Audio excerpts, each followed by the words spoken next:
0, 1.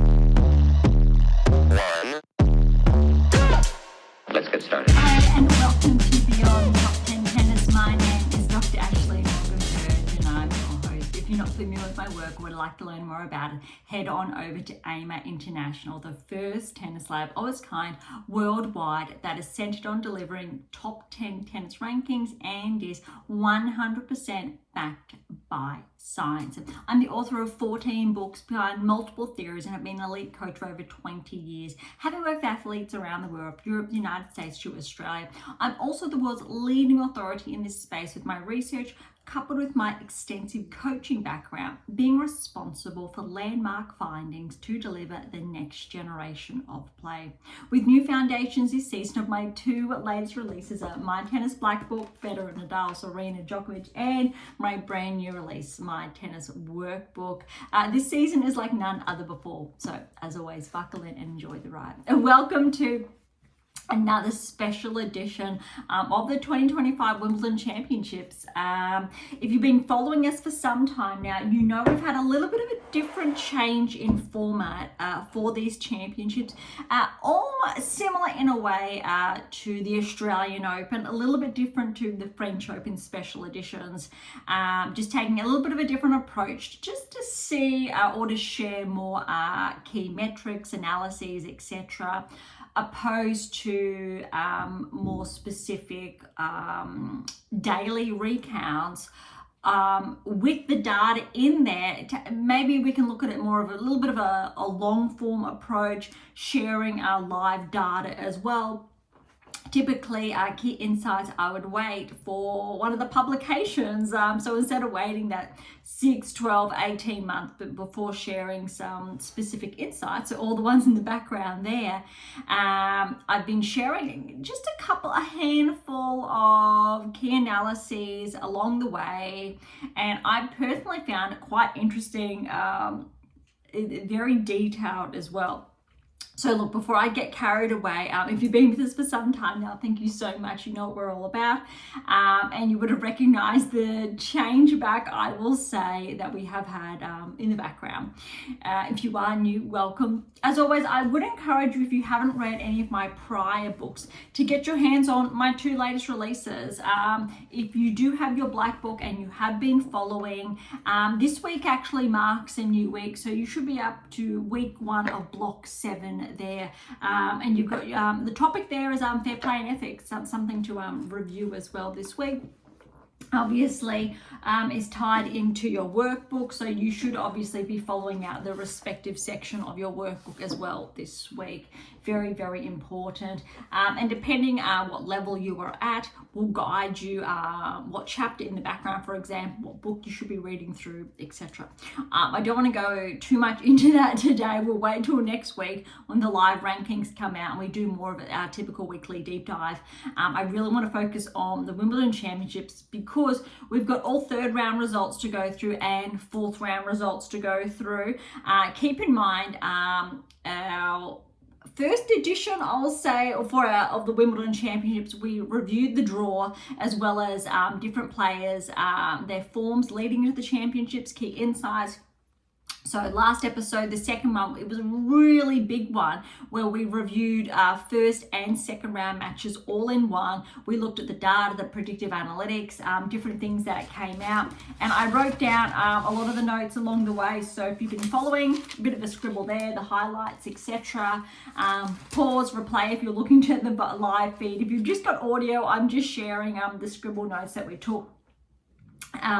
And the players where we had a lot of upsets, what the analytics were saying, but there was a bit of a bias in there, which I think I was pretty transparent in sharing for some players. So, and that's why a lot of seeds have fallen. Typically, we would say that people or players have been tracking in some way, shape or form, but we can't really write them off if they're, a top 10 player, a top 20 player, unless they've really had a significant slump, which isn't really the case for that many players. Most of, I think, the analyses that they worked out, I think we had about that 70% turnover. then there's never going to be that 100%. I would have preferred that 80+%, for example, but there's a lot of surprises. I think this championships is the first time we've basically only had, I think it's 2 players actually make the 4th round, ranked inside the top 10. 4 players that we did actually have. But to put that into perspective, if you've only got 4 players making the round of 16, that's a 25% turnover, which is not okay. That is not how that's meant to work. And I think I'll just double check 1, 2, 3, 4, 5. Okay, and a 50% on the men's side. That's a little bit interesting. Typically all championships, WTA Tour has actually led the way opposed to the ATP Tour. I think we're seeing parity now, but we'll go over that later. But look, round 16, we're meant to see the best 16 players in the world. So if you're looking at rankings, at least everyone should be ranked inside the top 20, hopefully, but that's not the case. And all top 10 players should be there if you're going off seeds, rankings, correlations, etc. But if you've been tuning into Beyond Top 10 Tennis this season, and especially last season as well, because a little bit similar, you notice that that's not the case. We are not seeing, say, all the top 10 because they're not correlating all at a specific point in time. The live rankings, for example, are more on par in some way, shape or form. For example, prior to the championship, Swiatek got back to number 4 in the world, correlating now, obviously, with those results. Sabalenka firm at 1. But you can have a look at other players that are slightly fluctuating. There's a bit of an oopsies there. But also ATP Tour has been a bit interesting because a lot of, I think, players that have recently regressed outside of the top 10, Dimitrov, for example, we're seeing them hit the round of 16, which is really good. That's where they should be. However, Dimitrov, who's obviously seated outside of that, we know how well he played. We'll go over his round of 16 result shortly or during today's episode. But how that signals, for example, certain players, how they're not really aligning. But to be really clear on that, you look at the Grand Slams 4 per year where players should peak. So again, Black Book workbook teaching you how to peak, control your performances, etc. So you're prepared for the events that really count. Other players, for example, there are a lot of players and seeds specifically where they played too much, they peaked too soon, not in time for the championships, so then they drop very early because that level is not peaking. Or you see other players, Alcaraz, prime example, I'll even say Djokovic here, and I'm going to say Swiatek and Sabalenka, for example. We know they're all left. Sinner, yes, no, because of that very close, I will say, 4th round encounter. How they've started to incrementally increase their performances round by round. That's what we want to see, opposed to players really needing to peak early on, or some players peak early. They get those first, second round results, and then they start to drop in that 3rd round. So it's an artwork, there's an art to it, to the science, etc. But look, we're going to go over 3rd round, 4th round results. We'll go over the analyses or the predictive analytics we penned down a couple of days ago. So in our previous special edition, I've got some, I will say, I think we've done about 60-70%, so more than 50% of round of 16 matches have their respective analyses. I've just given really the play-by-play snippets. And again, if you did tune into our previous episode, hopefully you have, otherwise please backtrack to do so.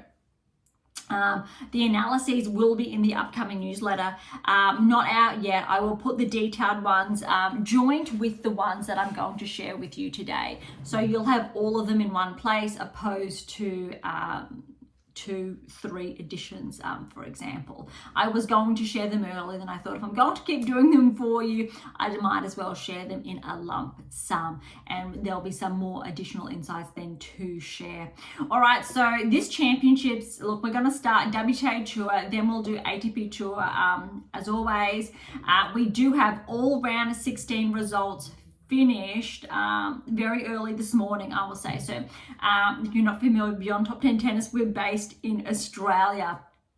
So very different time zones, having to catch up. And I think, review all matches, some more detailed than others. But oh my goodness, I think we are at, I'm going to say, a 50% turn rate. So that's still not a very good metric in my eyes, is that we are still seeing players fall that maybe shouldn't have. But that said, look, on the women's side, we actually have, look, I'm going to say 1, 2, 3. I'm going to say 3 relatively big anomalies. But there could be, that number could be greater, but I'm not actually including certain players because they were showing some positive signs in the lead up. Others, that's the 3 I'm including out of 8. So not quite at that 50, so 60, so that 40%, right? As far as the men's concerned, I'm still going to have, I'm going to give you a 1, 2, 3. So similar. So there's about 40%, or you want to go 35%. That's just not, that we're not really tracking. So they're big surprise packets. Let's see how far they can go. And that's almost the shocking part, that we wouldn't normally see that. So we'd see that maybe 1, 2, obviously French Open. The biggest player to get through was Lois Boisson. I think we're all going to remember that for some time now. Huge run through to the semis, big upsets, but very different here. We're seeing players not necessarily with these big upsets, some with the big upsets, but not, say, consistently, but big gaps in the draw. And we'll go over, I think, the snapshots of the draw. So look, if you're looking at Sabalenka, for example, she has not had to play a top 10 player to get to the quarterfinals, and she's not going to have to play a top 10 player to get to the semi-finals. That is almost unheard of. That is absurd. You can look at Pavlyuchenkova without doing the spoils. She has not had to play a seeded player since, I will say, the second round, but she's not had to play anyone inside the top 20 to get to the quarterfinals. Look, Anisimova has, however, not a top 20 player, a seeded player, but not a top 20 player.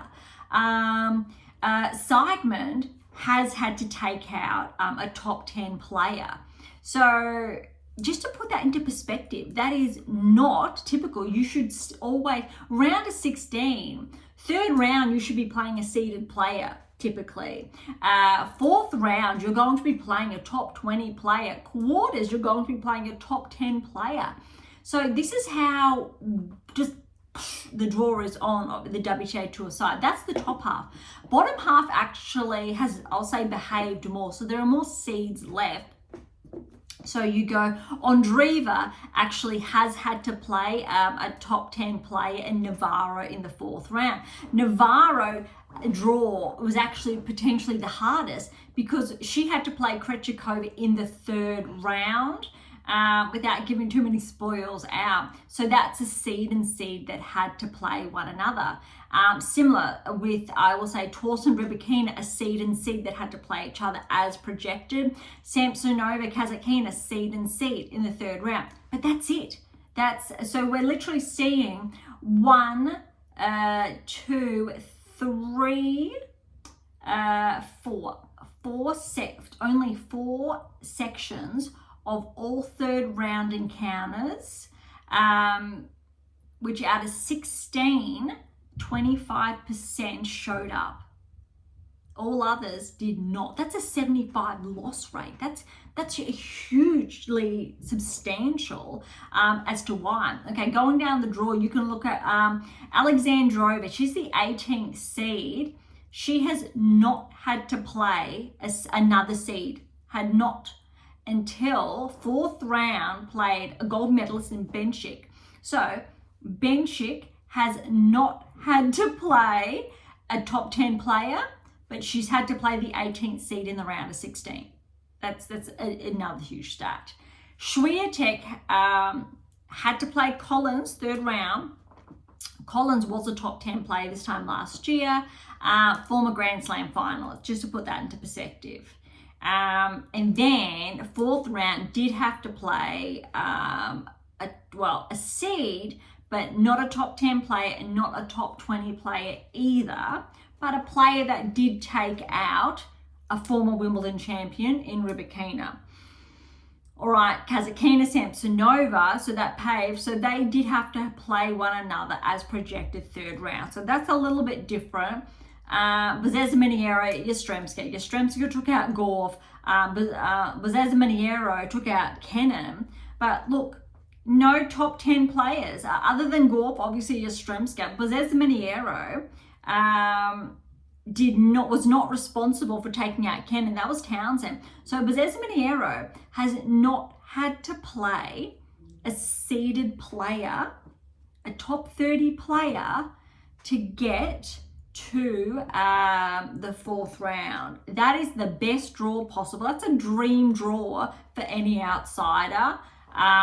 So that really worked in her favor. And obviously very similar, for example, Pavlyuchenkova, even though she had to play Osaka in the third round, she hasn't had to play a seeded player. Osaka was not seeded. Obviously we know the slams through her name, but that's where Zheng was in her draw, and Osaka took out Siniakova, who defeated Zheng.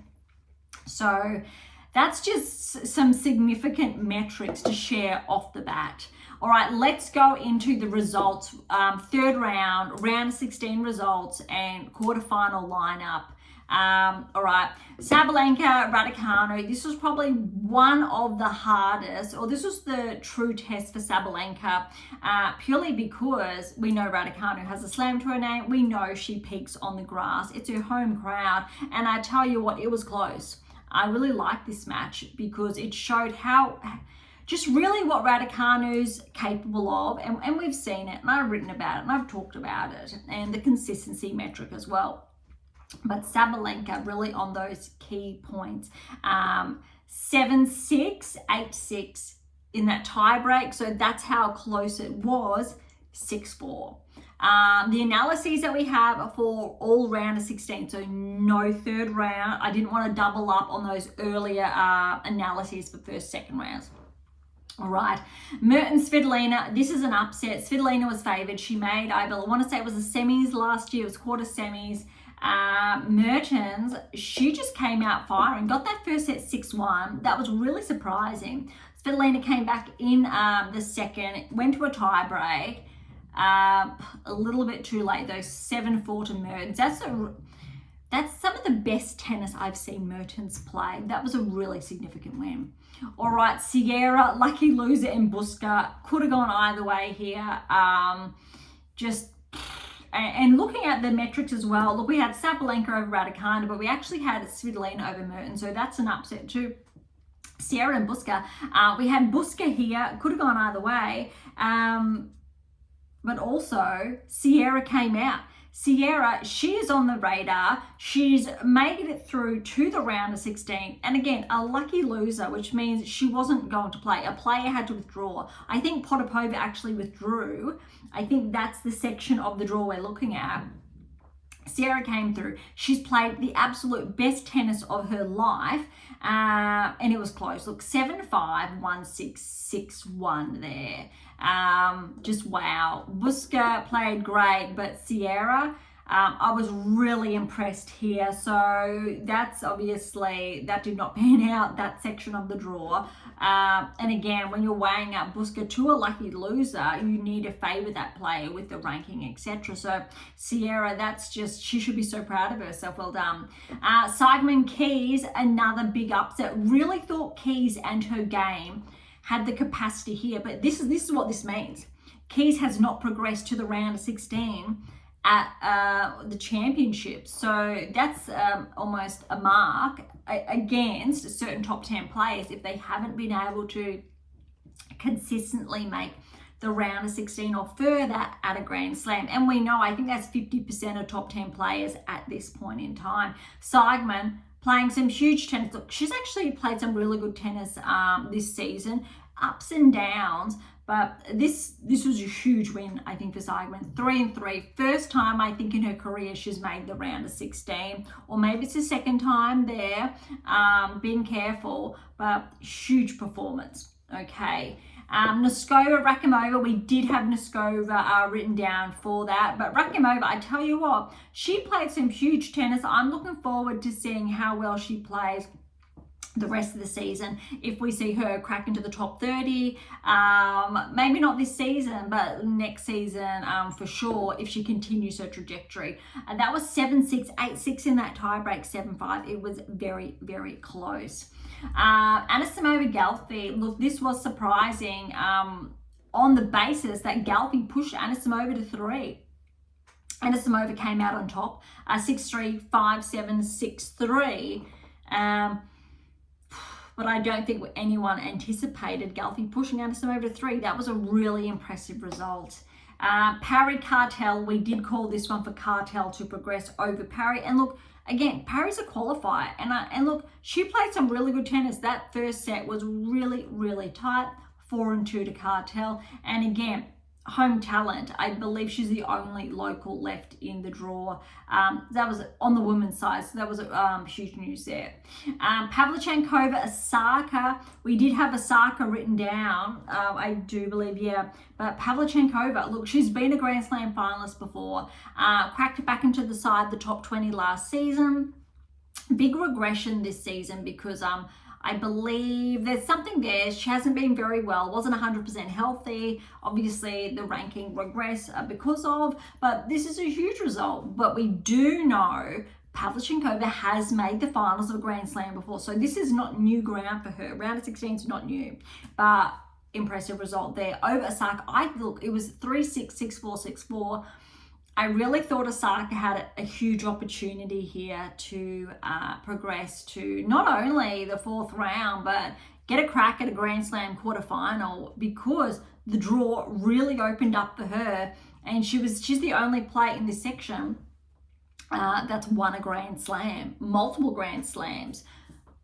Big missed opportunity, unfortunately. Pavlyuchenkova just played well, really good tennis, but that's something to me that signals not 100%, I'll say, in that team structure. We're not seeing Osaka play how I've previously seen her play prior to when she was winning her slams. That something's just not quite adding up. She's definitely capable of it. I actually probably think she needs a new team to work with. Once you've tried this and you're not progressing, that there's a block there, and she needs the right person, I think, in her corner to remove that block. All right, Andreeva and Baptiste. I actually thought this was going to be closer than it was with how Baptiste has been playing, but Andreeva, she's playing some of the best tennis I've seen her play, and especially on the grass. 6-1, 6-3. Well done to Miro there. Krejcikova and Navarro. This was tight. It was one of those matches I feel like, who are you rooting for? It was so tough to call, I think, from that perspective. Defending champion and Navarro, who obviously went deep. I think she made the quarters last season. Look, 2-6, 6-3, 6-4. That was tight. Unfortunately, look, Krejcikova was top 10 last year. After a win, regressed because she's basically been inactive. Has been injured for most of the season. Still obviously inside the top 20, but because she hasn't been able to defend her points at the championships, her ranking unfortunately will regress, which is really disheartening because she has been out injured and has just come back in time for the grass court season. So I think that's a bit unfortunate. I wish players were protected more so with their points when they had long-standing injuries. So well done to Navarro making another round of 16 of the championships. Next we've got Sonmez and Alexandrova. We did have Alexandrova here to get through. Look, Solomon's had a great run, but Alexandrova 6-3, 7-6, 7-1 there. I believe maybe it's Alexandrova's first round of 16 at the Wimbledon Championships. Not too sure if it is at a Grand Slam, but still a very, very good result. And I think Alexandrova came through very underrated. All right, Bencic, Cocchiaretto. Bencic got through in 3-6-4, 3-6, 7-6. Just great behind that third, 10-7 in that tiebreak. Look, Bencic played really well at the beginning of the season, had that peak. Then we saw her drop off, and we haven't really seen her peak since. But I tell you what, she's one of those players I don't think many have been paying attention to, because she's starting to peak incrementally again. And you could fool anyone by saying maybe she's ranked inside the top 20 because she has started to peak, and she has been playing like she's ranked inside the top 16 in the world. All right, Swiatek, Collins. This was very nerve-wracking because we know how Swiatek historically has played on grass. Yes, she's made the quarters here previously, not let's say in the last 2-3 seasons. That said, we know, I think there's a bit of a rivalry there, what Collins is capable of when she's playing some of her best tennis. Collins did get the win earlier this season on the hard court, but I tell you what, Swiatek in this match, 6-2, 6-3, I think that's some of the best tennis I have seen Swiatek play on the grass. I was really impressed, and I tell you what, if Swiatek continues to play how she's been playing, amps that a little more, I definitely think she's capable of winning the championships. First time I'm saying it. Normally I keep that to myself. Not too sure if I'm going to put that in writing, but you've heard me say it. I definitely think Swiatek is capable of going all the way, or at least making the finals. Let's see. But we'll talk more about that later. Thorsten Rybakina, this was an upset, but it was a really interesting match, purely because Thorsten did not let Rybakina play her shots, not how she typically would. I'd say Rybakina had a couple more unforced areas than normal, or typically, but Rybakina's metrics, that they were not as consistent, they weren't there, and Thorsten, she was just smacking the ball away. Kind of played Rybakina's game against her.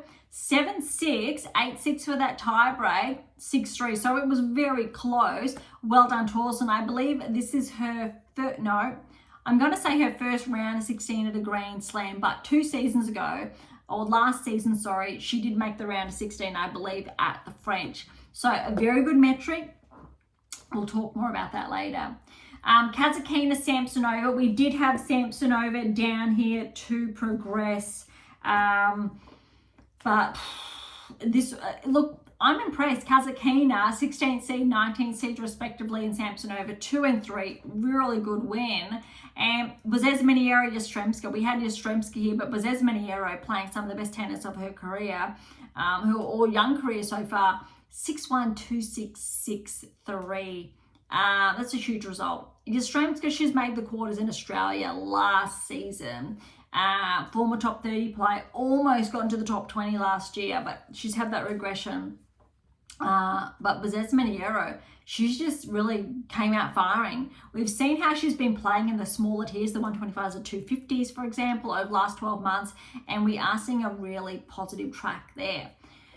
However, let's move on now to the round of 16 results.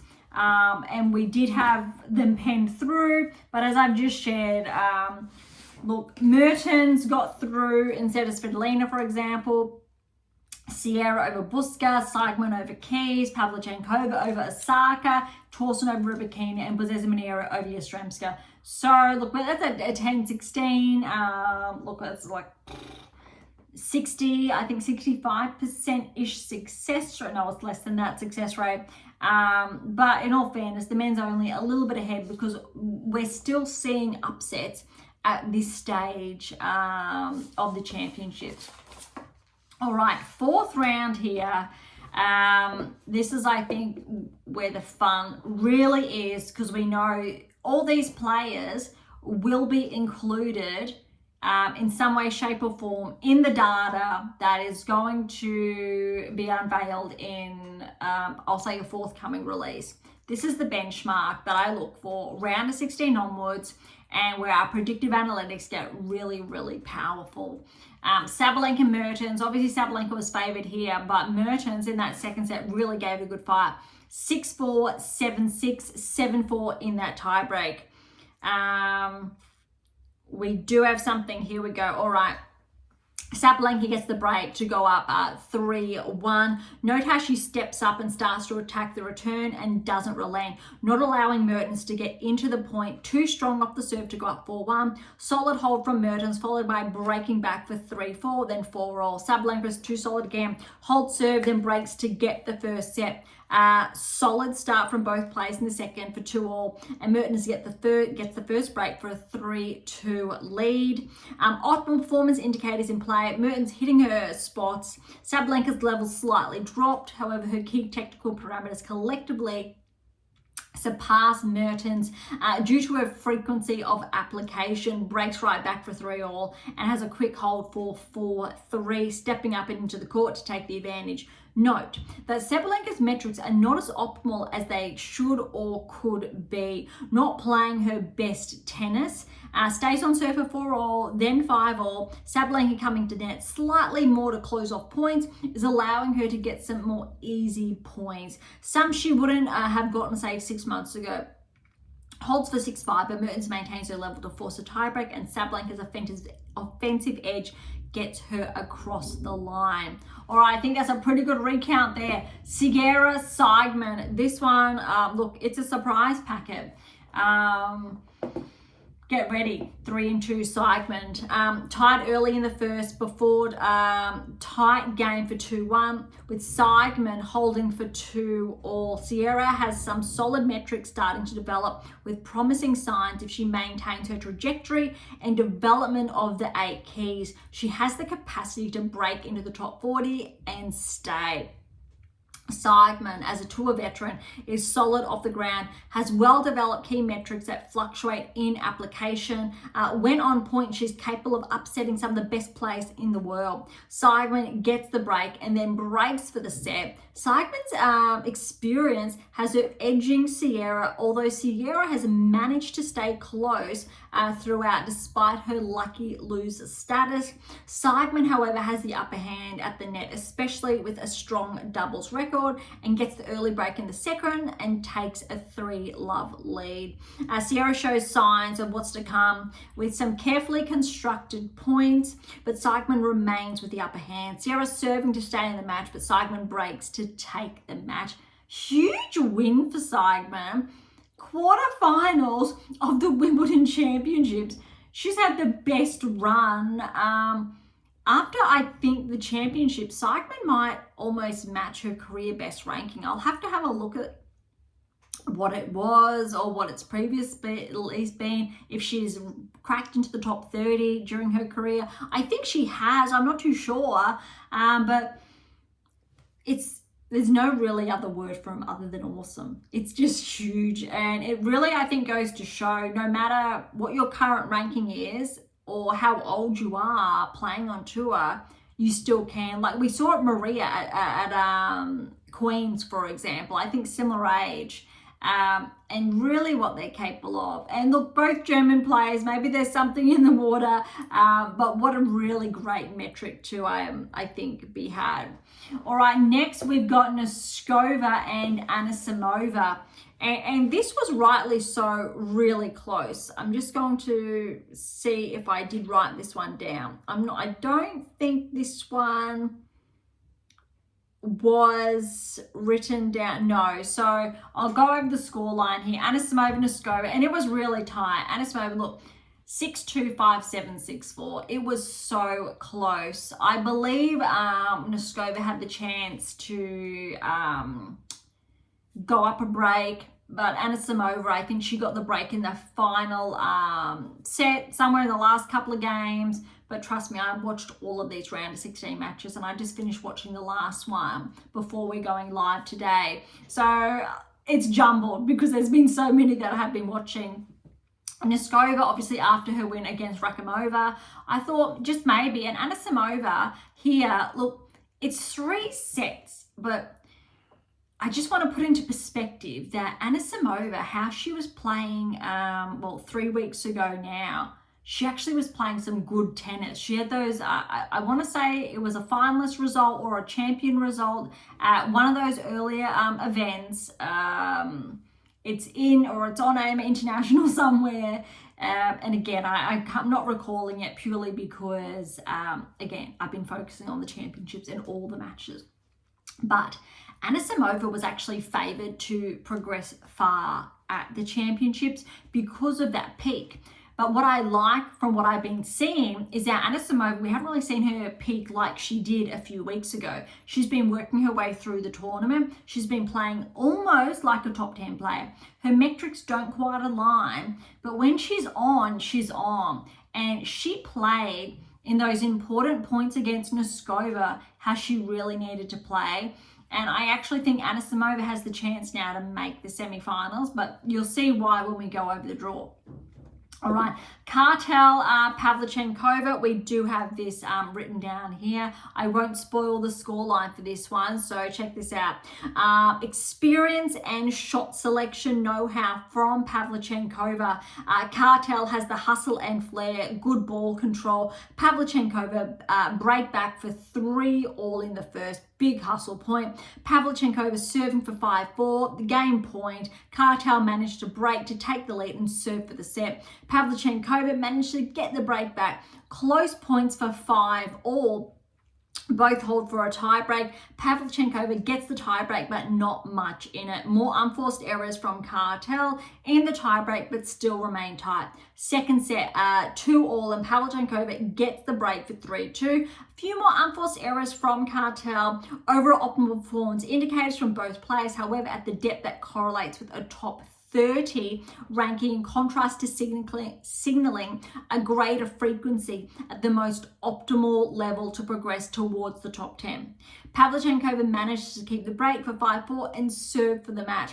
I love this. So why I love this is that leading up to the championships, we know Pavlyuchenkova said in the last, I want to say 3-4 months, she was dealing with something to do with her health, or maybe it was last 2-3 months, wasn't playing some of her best tennis or wasn't able to because of her health. And all of a sudden she's feeling better and we're really seeing what she's capable of. And again, last year she cracked back into the top 20. And after obviously progressing through to the quarters, I'm not too sure if she'll get inside the top 20, but probably the top 30. And again, I think Pavlyuchenkova is around that 34 age mark, 33, 34. We know she's been around for some time. She's been around since she was a teenager. She's had a huge career, and again, she's been a Grand Slam finalist. This is huge. I think it's really great to see players when they've had a bit of a setback, something to do with their health or an injury, really progress through. And we've seen it, and we're seeing it on the men's side in Cilic. Former Wimbledon finalist. I think I said winner, but finalist there. And then that was in one of the previous episodes. But really how he's been able to progress through to the round of 16, for example, is huge with, I guess, the regression in his ranking in recent seasons. All right, so look, Kartel played some really good tennis. Again, we had Pavlyuchenkova down to progress, but also for Kartel to get through to a round of 16 with how well she's been playing this season.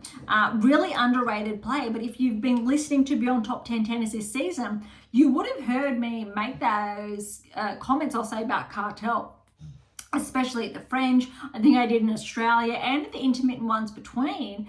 We've been seeing some really positive signs, and I like where she's at. And look, next season, potentially she has the tools to break inside the top 30, or if not top 20 for sure. All right, Andreeva Navarro. I'll just check. I'm pretty sure this one's absent as well. No, we've got one here. All right, so Andreeva and Navarro. I will share this one before the score then. Andreeva gets the early break for 2-1, then 3-1, but both players are relatively tightly contested, with Andreeva with a slight edge now.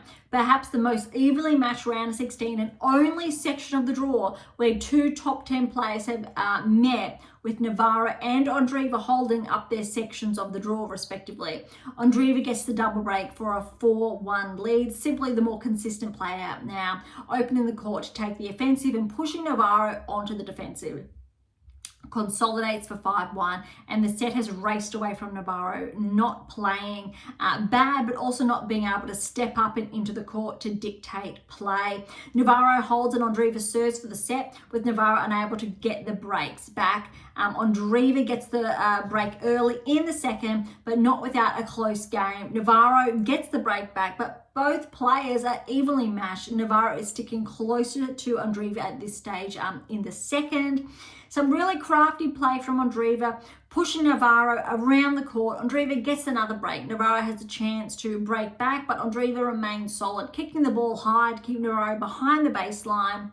Note, however, if Navarro stepped into the court and took the ball before the rise, she'd be able to take the advantage, something she wasn't doing. Andreeva gets the second break of the second, and the true marker of the match is who's willing to bring who into the net and who's willing to step inside the baseline. Navarro does this and gets one break back, then holds for 3-4, but Andreeva remains too solid, gets a final break to win the match. All right, so that was 2 and 3. Andreeva definitely just dictated play, did not allow Navarro to step into the court. I was a bit disappointed watching Navarro really stay pushed back, waiting for the ball to rise, then make contact, opposed to just stepping into the court, controlling the point, just seeing it bounce and then rush in to make contact, put the ball away. I think that was a really big missed opportunity. But Andreeva, well done. That I think she played some really great tennis. And we'll go over what the draw's looking like shortly. We've got a couple more round of 16s to go. Alexandrova and Bencic. I only finished watching this match a short time ago, I'll say, before we went live, and this was great. Bencic, was up. I think she was up 4-1 in the first. Alexandrova came back, pushed it to a tiebreak, and Bencic, she ended up winning the tiebreak. I think Alexandrova had the momentum. Bencic clawed her way back, 7-4 in that tiebreak. Second set was very close, but it was more, I'll say, evenly matched there. 6-4 Bencic. That's huge. I think this is Bencic's first quarterfinal she's made since coming back from, I'll say, maternity leave, I think, but she's had some really good results since she's come back. Similar, I'll say, to Svitolina. Different players work at different rates, progressions, obviously, once they've had that time away. I don't know how she's done it. That's huge to think that she just gave birth less than, I'll say it was 18 months ago, or less than that, and how well she's playing now, and to be in the quarterfinal of a Grand Slam, just that's well done and unseeded. All right, next, Swiatek Thorsen. I really like this. It was really close, that first set. I did write a bit of a detailed one. All right, let's go. Swiatek with less optimal service games early in the first, and Thorsen taking the advantage. Thorsen relatively solid with the advantage of taking advantage of the shorter balls from Swiatek. Longer points, more so Swiatek. Thorsen with the shorter points. Opportunity to break at 5-4 and takes the first set. Close between both players. Swiatek not playing her best tennis, only a few points where she was really on, whilst Thorsen has played quite consistent throughout and taking the advantage from Swiatek's game not reaching its full capacity. So in the first, credit to Thorsen holding Swiatek back, although arguably Swiatek hasn't found her rhythm to use just yet. Interestingly, optimal performance indicators at a greater metric for Swiatek and Thorsen with the lesser depth. However, has positive signs to finish the season inside the top 20 and make a run towards the top 10 potentially next season if her metrics continue to be enhanced. Second set, unusual to see a player put long sleeves on after they've started the match, but Swiatek is looking to stay warm. A little bit of a side note there. Tauson has been playing with sleeves across the championships.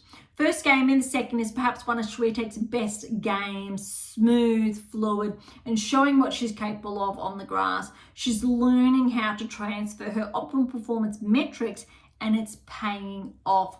Tauson showing how she can dictate play early in the second, but note her positioning as Swiatek hustles, less fluid, and shows how Tauson can progress if she begins to optimize this part of her game.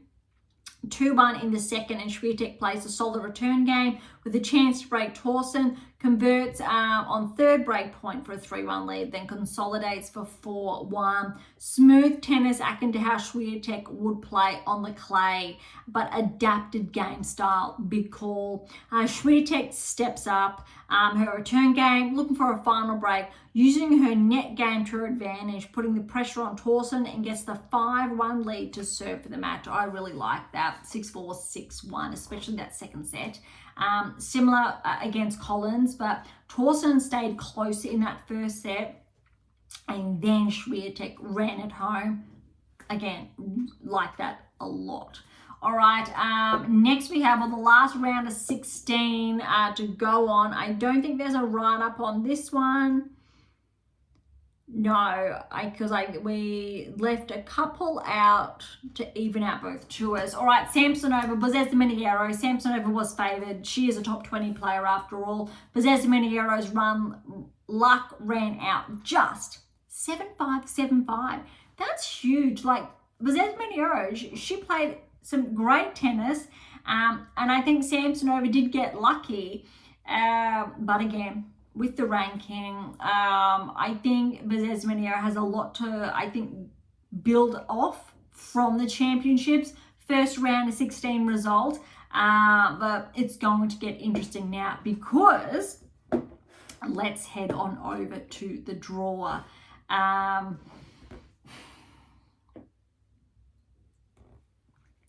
Top half of the draw, there's just in the quarters, there's only one player inside the top 10. And then there's a seeded player in each quarter at the top. Bottom section is similar. One top 10 player in the top half, or one seeded player. But Swiatek's section, and again, luck of the draw, but it happened to her at the French. She's the only player in the quarterfinals that has a seeded player. That is just the only, I'll say it again, Swiatek is the only player in the quarterfinals that has to play a seeded player, a top 20 player. No other player is playing a top 20 player, let alone a seeded player. Sabalenka Swiatek, Swiatek could have a big upset like she did against Keys, why not? But Sabalenka, number one player, she actually has, I think, the easiest draw, and I say that respectfully. So it's on paper per data, metrics, etc., to get through to the finals. Just wow, her first Wimbledon final. I'm not too sure if Sabalenka's made the semis at the championships before. So this is new ground for her, I believe, but just wow. Next quarter, Anisimova, Pavlyuchenkova. Look, Anisimova, how she's been playing on the grass in the lead up, you need to favour her. And I actually think if Sabalenka and Anisimova play one another, it could be very evenly matched. So it could be actually really interesting. But she needs to get past Pavlyuchenkova. And if Pavlyuchenkova plays like how she played against Osaka, she's got a really good chance. But look, I think because Pavlyuchenkova has not had to play a seeded player, let alone a top 20 player, or someone of Anisimova's caliber, you need to edge towards Anisimova. As far as excitement's concerned, I think Sabalenka, look, she got a good test against Mertens, but also Raducanu, in all fairness. Similar to, say, Swiatek, good test against Collins, for example. Unseeded players, respectively, both former top 10 players. So they've been tested respectively. But Anisimova, She's a huge opportunity here, or both Pavlyuchenkova as well, but still need to go with the seeds. Andreeva, she played some of the best tennis I've seen her play against Navarro. Navarro, look, she didn't play her game. She didn't step into the court. But she's got Bencic, former top 10 player, former gold medalist. I want to say it was at Tokyo, but I think I could be wrong. I'm just saying that off the top of my head. So we know what Bencic is capable of.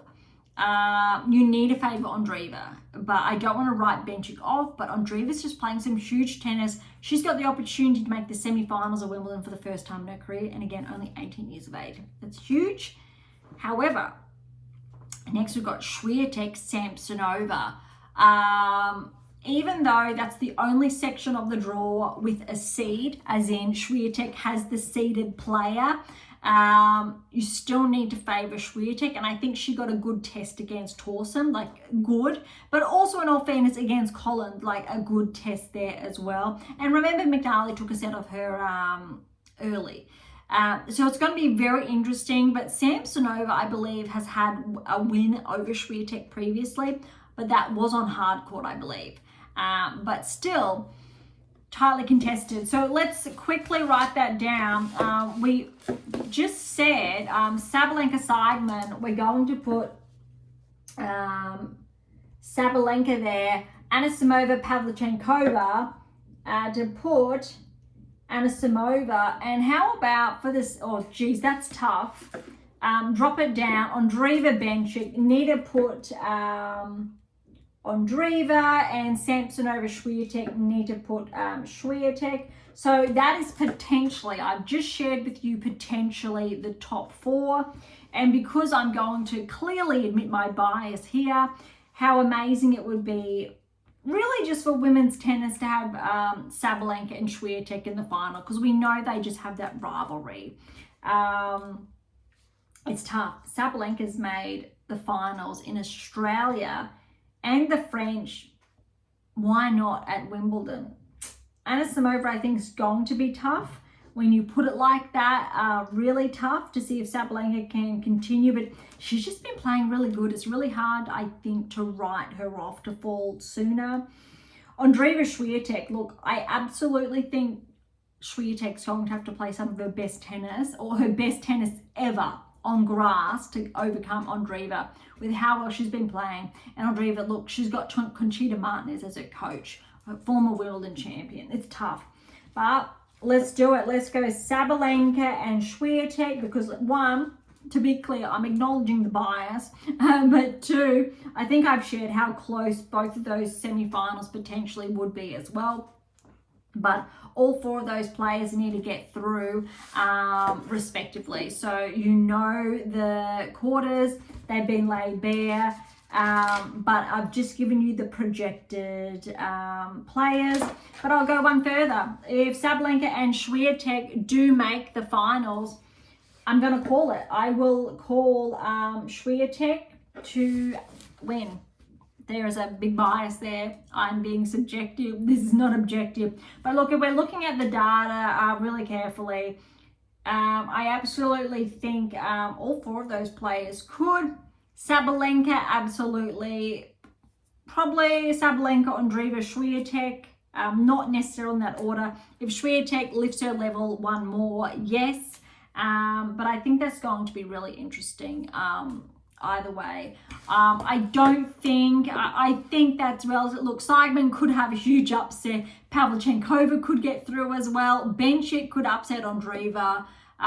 It's likely it could happen. Samsonova, Swiatek, if Swiatek's level drops, and Samsonova could take the advantage. So, but I think it's really about an 80-20 case in all of those, I think, circumstances.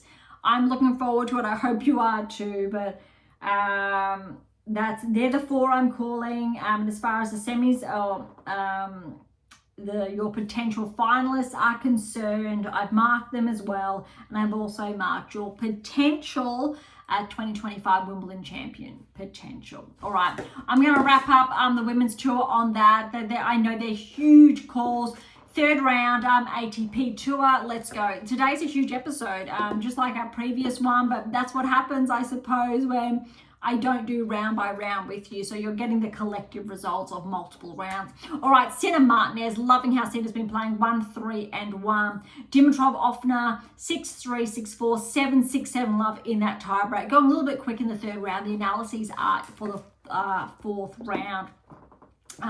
But really quickly, before I get carried away, we did have Sinner to get through and we did have Dimitrov to get through. Shelton Fucsovic, straight sets here. And Fucsovic was a lucky loser, similar to Sierra, although Sierra actually obviously went further. 6-3, 7-6, 7-4, 6-2. I feel like Shelton needed that three-setter after back-to-back fives. We did have Shelton to get through. Sonego over Nakashima in 5. We had Nakashima here. Well done to Sonego. Second round of 16 this season. A huge metric there. He definitely deserves to be seated with that metric. But look at this scoreline. Not 1, 5 tie breaks. This is the closest match I think we've had all championships. 6-7, 5-7. 7-6, 10-8. 7-6, 7-2. 3-6, 7-6, 10-3. That's wild. That's huge tennis. Well done to Sonego, but Nakashima as well. That has to be the match of the tournament. I know it's not finished yet, but that's huge. Unless there's another scoreline like that, that's definitely a match of the tournament. All right, and we had Nakashima, but well done to Sonego getting through. Silic and Muna, we had Silic to get through here, and he did. It was going to be close, and it was in 4 sets there. 6-3, 3-6, 6-2, 6-4, and again, well done Silic. Huge comeback trail. Kaboli, Menzik. Look, we had Menzik, so Kaboli, he's just... Again, there's something going on in Italian tennis. Paolini, Sinner, Kaboli, and there's Sonego. There are other players as well, just off the top of my head. Irani, I mean, just wow. 6-2, 6-4, 6-2. Well done to Kaboli. That's a huge metric. Dimonor, Holmgren's a qualifier that made it all the way through to the third round. Dimonor, too good. Though it was close. 6-4, 7-6, 7-5, 6-3. Well done to Alex there. Djokovic over Kekmanovic, 3 love and 4. Look, I'll say as anticipated, we did have him to get through and we had Alex to get through as well. You can see less upsets in this round in contrast, I'll say, to the women's tour, with more upsets. All right, Fritz over Dadic Shakina in 4, 6-4, 6-3, 6-7, 5-7, 6-1. Thompson over Daderi, another Italian player, but well done Thompson to get through to the fourth round. 4-4, 3-6, and 3. Great win there. Next we've got Kakanakov over Borges. We did have Kakanakov to get through. We had Fritz earlier though to get through as well. Kakanakov was playing Borges. We did not have Borges to get through. So that's a really good metric that we wanted to see. Sorry, no, we did have Kakanakov. I'm getting carried away. It's the next one. All right, so bear with me. This was a 5-setter. 7-6, 8-6, 4-6, 4-6, 6-3, 7-6, 10-8. That was that's close. Almost on par with the earlier Sonego win, but well done to Kakanakov. Just well done. All right, here, Rinderknech and Mazurak. We did have Rinderknech to get through, but Mazurak's with the upset and in straight sets. Remember, I believe Rinderknech did take out Zverev, but well done to Mazurak. 6-3, 7-6, 7-4, 7-6, 8-6. Next, we've got Jarry over Fonseca. We had Fonseca to get through, so well done, Jarry, with that upset there. Well, yeah, Jarry's a qualifier, so we'll still count that as an upset. 6-3, 6-4, 3-6, 7-6, 7-4. Jarry playing some really great tennis. Nori over Bellucci. Local hope on the men's side. It's still alive. Straight sets. 7-6, 7-5, 6-4, 6-3. Cam's turning back the clock. Great to see him through to the round of 16. And we did have Nori to get through over Bellucci. Rublev, Manorino, and we did have Rublev to get through here, 7-5, 6-2, 6-3. Again, Rublev playing some of the best tennis I've seen him play, not just this season, just in recent seasons. And Alcaraz over Struff, although Struff did get that second set, 6-1, 3-6, 6-3, 6-4. Wow. All right, round of 16 is where the big stuff has been happening, and again we've got newcomers. Really quickly going over the draw. Sonego is not seeded, Cilic is not seeded, and Thompson is not seeded, and Mazrak is not seeded. Norrie's not seeded, and neither was Jari seeded, so we're up to six out of a possible 16 players are not seeded on the men's side. And you're down to, well, we said 5 of the top 10 are still there. 1, 2, I'll just double check, 3, 4, and 5. But wow. All right, we'll start from the top. We do have the analyses to get through as well. Specifically for round of 16, we are going to stick to. Just making sure. All right. Sinner and Dimitrov, if you watch this like I did, potentially you had tears in your eyes as well. This was a heartbreaking. Dimitrov with the lead, up 2-0, 6-3, 7-5, 2-all in the third. And I think we know what happened. Those who don't know, Dimitrov looked like he did tear a pectoral muscle. Couldn't really lift the arm there, his right hand. So it wasn't just affecting his ability to serve. You do something to your pec, it will affect your ability to obviously hit ground strokes effectively. And he was obviously in a lot of pain. I'm just going to find the analysis for you. Here you go. Dimitrov breaks to go up 2-love, then 3-love before Sinner holds. Dimitrov uses his slice to his advantage, but still Sinner remains close. Sinner can't get the break back. Dimitrov serves for the set and takes the first. Dimitrov breaks and consolidates the second set for 2-love, then 2-3 in the second. With just the one break, both players exhibiting optimal performance indicators that correlate with the top 10. Despite Dimitrov's recent regression, so outside the top 10. Dimitrov using his net game to his advantage, but Sinner saves set point to get the break back and take it to 5-all. But then Dimitrov finds his level again and serves for the second. When Dimitrov is playing this good on grass and Sinner is struggling to dictate due to Dimitrov's offensive play, it's no wonder he's up 2-0 on serve early in the third. Dimitrov serves to take it to 2-all, but looks to tear his pec muscle. One of the most astonishing endings we've ever witnessed, with a player up 2-0 and for his opponent to get the win. I can't recall, let alone at a Grand Slam, when a player's been up 2-0 and then 2-all third, and he's had to retire, an opponent gets the win. That is just heartbreaking. Yeah, that to me, what that says, even though, look, the scoreline, it was relatively close, but Dimitrov was not letting Sinner play his game. It was tough. But I tell you what, next, and I'll talk about that more shortly, let's first look at the Shelton-Sonego. Shelton got through 3-6, 6-1, 7-6, 7-1, 7-5. So those last two sets were very, very close. Sonego with the early break in the first, serves for the set and takes a 1-set lead. Note that Shelton's level started to lift late in the first while Sonego remained steady. Solid athleticism from Shelton to save break point early in the second. Shelton gets the double break to serve for the second with a clear lift in his movement and gameplay, taking it to 1 set apiece. 3-all in the third and Shelton gets the break, starting to lift his or to hit his angles to open the court. Sonego levels up and continues to match Shelton in the third, and it stays on serve for 5-all and then a tie break to decide the set. Shelton's net play separating the two. Fourth set, and both players are matched for 2-all, and Sonego delivers at the net, but Shelton responds 5-all, and there's not much between these two until Shelton breaks to win the fourth and the match. All right, so Shelton through to the quarterfinals of Wimbledon. Correlates with his recent top 10 ranking, absolutely. So good metrics.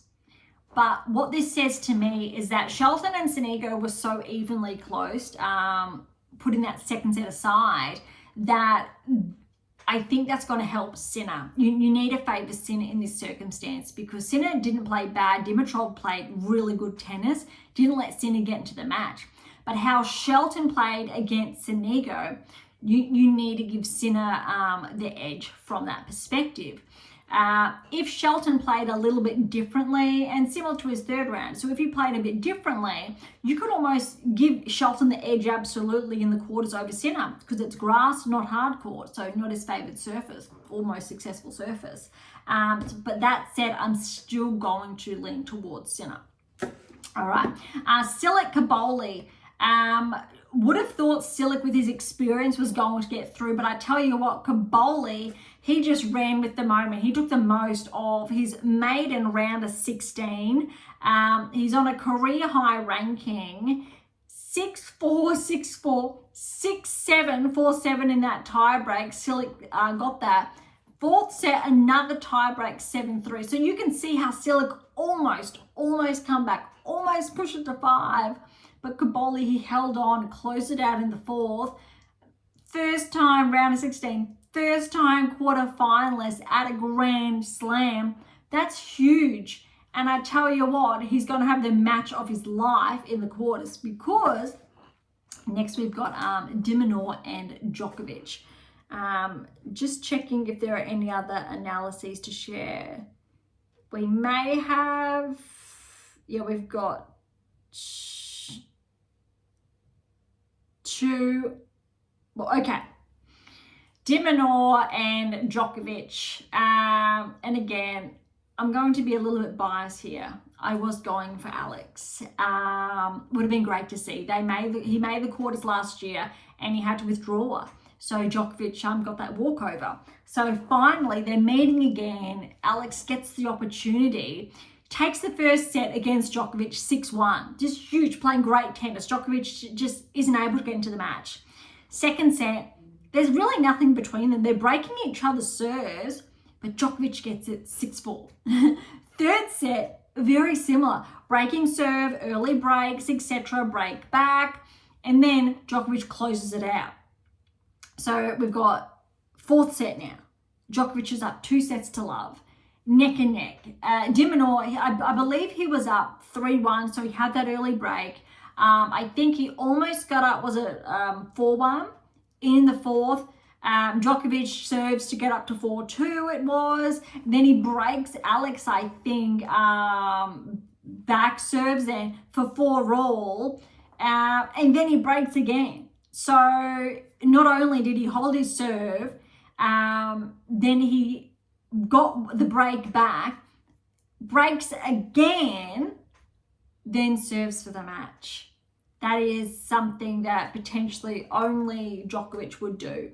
That was brutal. That de Minaur was leading with the opportunity to close out the fourth, to go, well, to a fifth, to make it 2 sets each. And somehow it does not add up. It doesn't add up.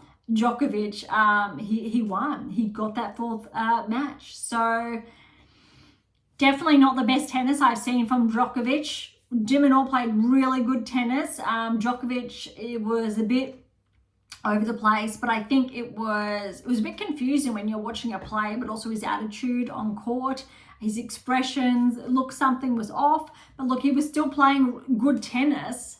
But in those moments, those key moments, he was still playing how Djokovic plays.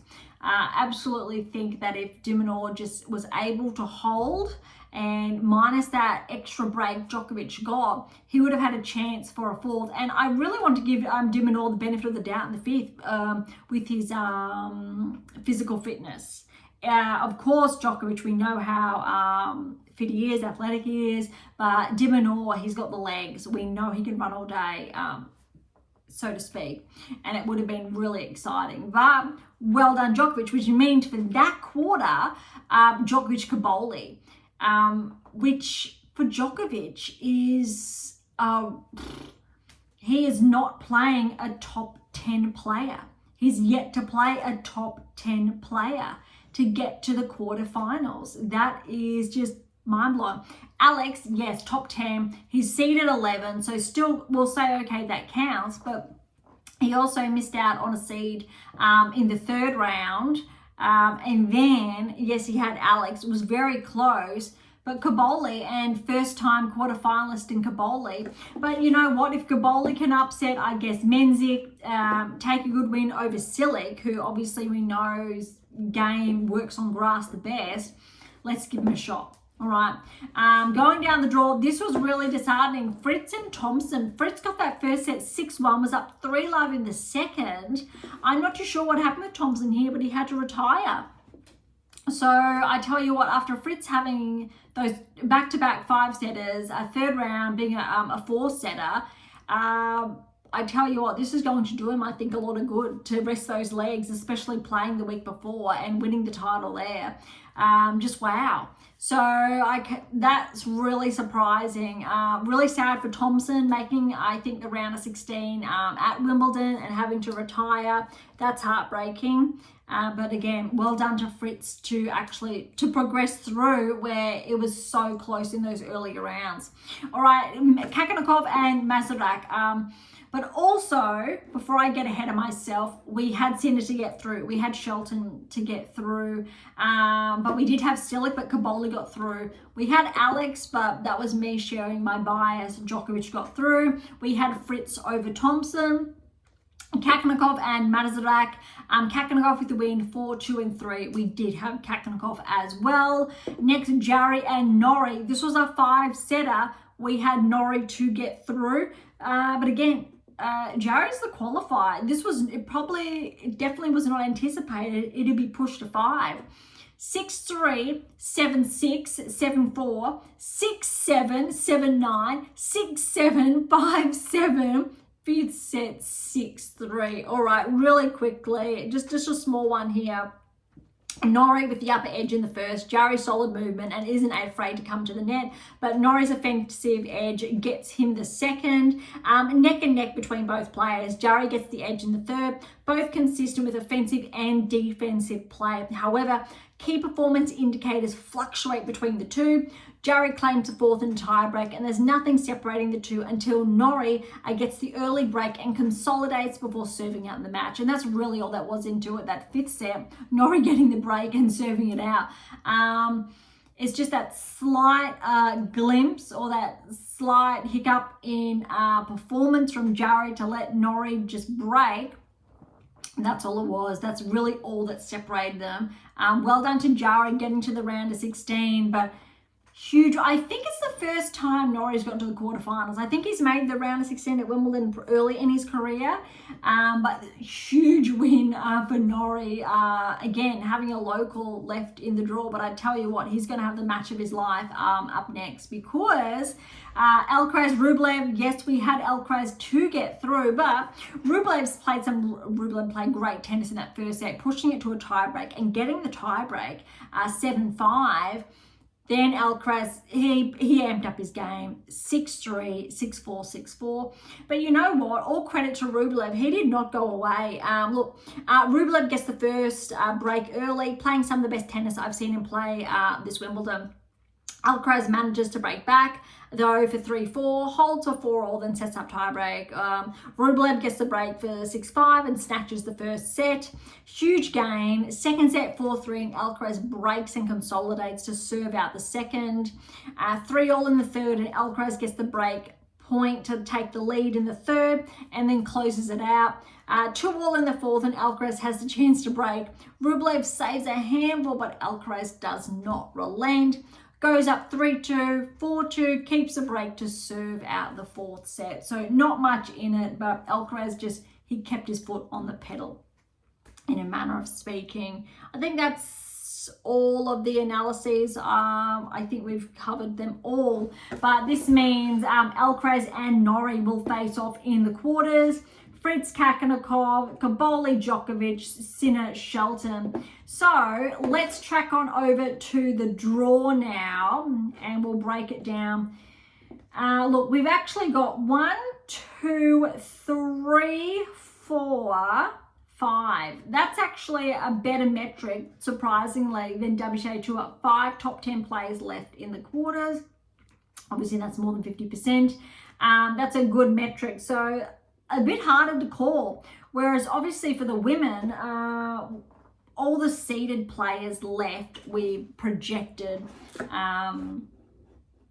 to progress through. So we projected Sabalenka's the seeded over Seigerman, Anisimova seeded over Pavlyuchenkova, Andreeva seeded over Bencic, Swiatek is the highest seed over Samsonova.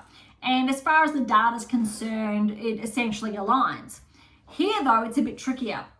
Sinner Shelton, part of me is almost erring towards Shelton. It's going to be a big upset, potentially. Shelton serve on the grass, but how Sinner played in his earlier rounds, I really liked. How Sinner played against Dimitrov, I didn't really like. Dimitrov just played some really great tennis.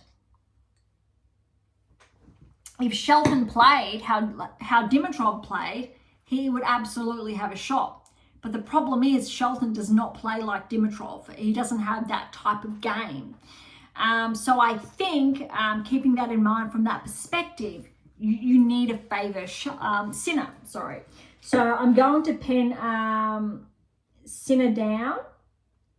But I just want to be really clear about the why. That Shelton, I tell you what, if Shelton serves and volleys, if Shelton uses that huge serve he's got and his net game, he absolutely can get the win over Sinner. But it's going to be a question if Sinner plays that same level of play he played against Dimitrov, or how he played in the earlier rounds. That's going to be actually quite interesting and a very big telltale. All right, Djokovic, Kaboli. I think it's really hard to write Djokovic off at the quarterfinals in Wimbledon when he's up against a player that's not inside the top 5. Even top 10, you could say de Minaur, even though he's seeded 11, but still Djokovic got over the line. I'd be like if it was Djokovic against Fritz or Sinner, a bit different. But Kaboli, you still need to say Djokovic. I don't think Djokovic has peaked yet. I still actually think he's got another level, and he may be bringing that out in the quarters. I'm curious to see if Kaboli can push Djokovic. I actually think it'll be a really good signal how well Kaboli plays to if he has the chance to break into, say, top 15, let alone the top 10 next season. After this result of the quarters, however, Kaboli looks like he will definitely break inside the top 20. He may very well break inside the top 15, depending on his result, which doesn't really track. I'll keep him at, say, 18, 16 for now. But it's going to be very interesting, I think, how the rankings pan out next week. I'm going to put Djokovic because, again, it's Wimbledon. And it's Djokovic, right, at Wimbledon. But it's going to be very interesting. More so, I want to see how Kaboli plays to draw on, or from that I'm going to take out the key projections for Kaboli's for the rest of the season. And if he can cause some upsets and to maybe, probably not top 10, but edge closer and set himself up next season like Shelton did last season for this season, for example. All right, bottom half of the draw, Fritz, Kakanakov. Look, Kakanakov's been tracking. He's played some really good tennis. He's got just as many 5s behind him as Fritz, right? Fritz is going to have fresher legs than Kakanakov. This is tough. Look, you have to go with Fritz and how he's playing, but I don't want to write Kakanakov off because Fritz has played a lot of tennis in the last couple of weeks. Kakanakov, he's been able to just really stay with his opponents throughout. I'd love to see it maybe go to 5. If it goes to 5, it could go either way, I think, either player. as well. Look, it's got to be hard. I'm going to say Fritz. I really think, even though he was a finalist at the US last season, I think Fritz's game is built for grass as well. And we know that with how well he's been playing. And I think he definitely has a chance in this section of the draw. Alcaraz, Norrie, look, it's really hard to go against Alcaraz, especially similar to Djokovic or Sinner, not up against a top 5 player, let alone top 10 player. And it's actually quite interesting how the draw's paved out. All players progressing. Well, I was going to say top 5, but Djokovic is not top 5. He's obviously, as far as Wimbledon's concerned, you need to put him inside the top 5. But potentially I'm going to write down Sinner and Djokovic to get through to that first semi, and Fritz and Alcaraz for the other semi. This is really tough. Both draws have, I think, really tough potential semi-finals. And Sinner Djokovic at Wimbledon, that's so hard to call. I almost want to say Djokovic purely because part of me thinks Sinner not winning the French in those key moments when he had the opportunity actually could come back in the semi-final against Djokovic, potentially. Fritz Alcaraz. Alcaraz has won. He's the defending champion 2 years running. Fritz, maybe. It's tough. Typically, I'm going to say Alcaraz and Djokovic, they're favoured. Alcaraz, Sinner. I'm finding it hard to write Alcaraz off, but part of me really wants to give Fritz a shot. I really think it's time. Fritz's game, it's time. And I really think he could. But this is really hard. And the data leading into it kind of supports Fritz, but I feel like he could have peaked too soon. Alcaraz, we know he's been susceptible to falling earlier. We saw it at the US Open. Similar to Djokovic, we saw Sinner's been actually quite consistent.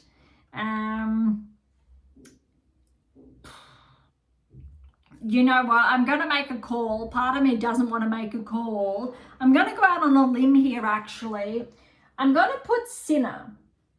I'm leaning towards Djokovic, but I'm going to put Sinner over Djokovic in the semi. It's a big shot. Sinner's never done it before. And I'm actually going to put Fritz over Alcaraz. Because I think Fritz, just there's a maybe there. And you know what? And this is going to be really controversial, and I could absolutely be wrong, but I am being a bit subjective here as well. I'm actually going to put Fritz.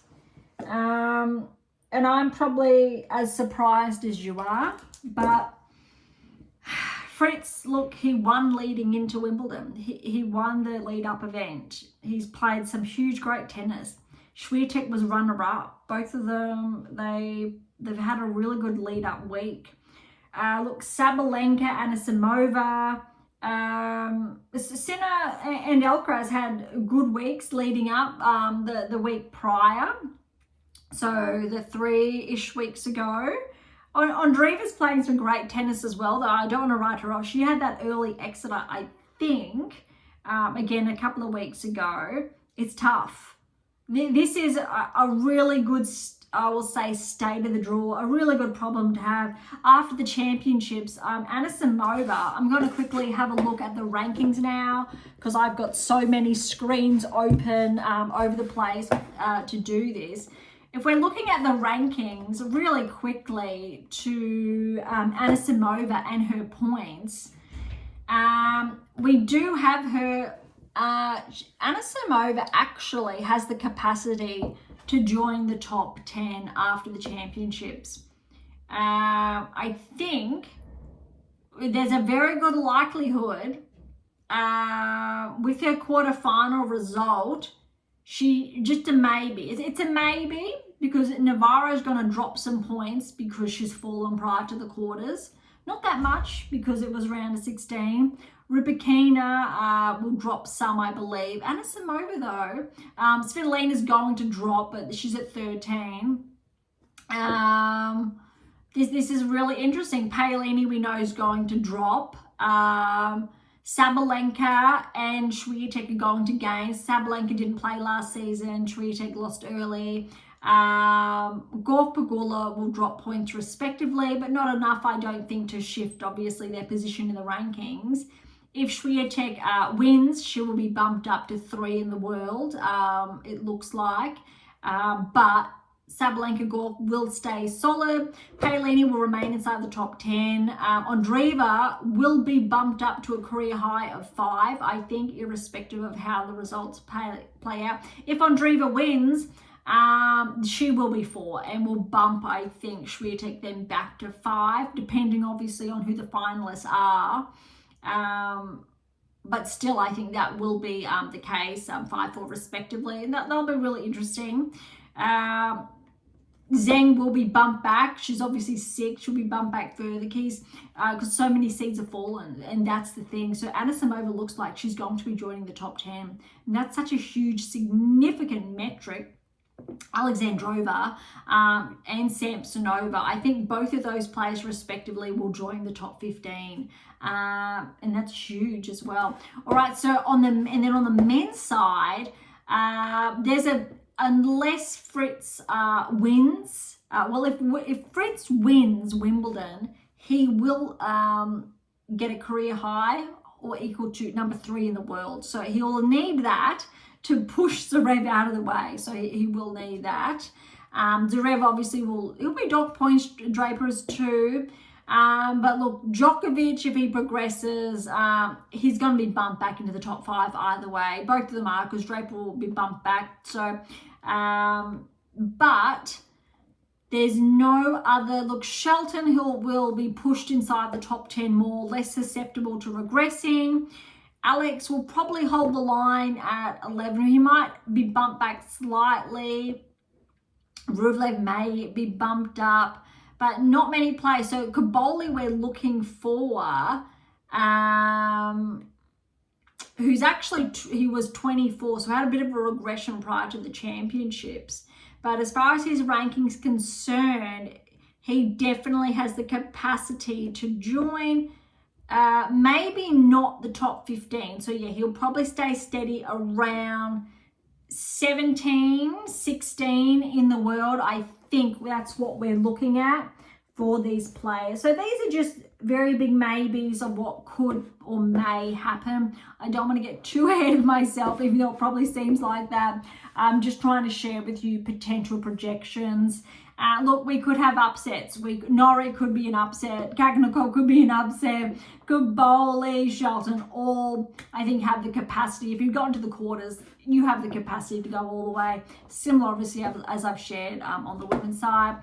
But this is business time. This is the business end of the championships, and I'm excited. I hope you're excited. I'm looking forward to, I guess, the rest of the week and how I think the championships do play out. So we will wait now until next week when the champion's done. If any of these insights have come to light, we'll talk on them, touch base on them, and also the rankings and our newly crowned Wimbledon Championships. And I will close off today's episode with that. All right, so thank you so much for joining us. Look, to grab your copy of my new release, so My Tennis Workbook or My Tennis Black Book, Federer, Nadal, Serena, Djokovic, head on over to AM8 International or Amazon. So irrespective where you're based in the world. For any comments or questions, head to AM8 or Topic Thread, or leave comments directly on our YouTube or Spotify. To interact with Beyond Top 10 Tennis, catch up on our blogs, and I will put all the insights in them or there. Or to sign up to my newsletter, that's where all the insights will be. So blog, newsletter, all in one. All links are in the episode notes, as well as how to access Pink Octopus books to Spruik. And if you enjoyed today's episode, please subscribe, like, share, or all of the above. Beyond Top 10 Tennis exists for you, so please consider sharing us out near and far. And if you're serious about heading towards the top 10 or want to know what your game is missing to secure that maiden Grand Slam or more, don't be shy and come and say hi. All right. On that note, thank you so much for listening. I am so incredibly grateful. I'm your host, Dr. Ashley Morgan Berge, and this is Beyond Top 10 Tennis, and I'll see you.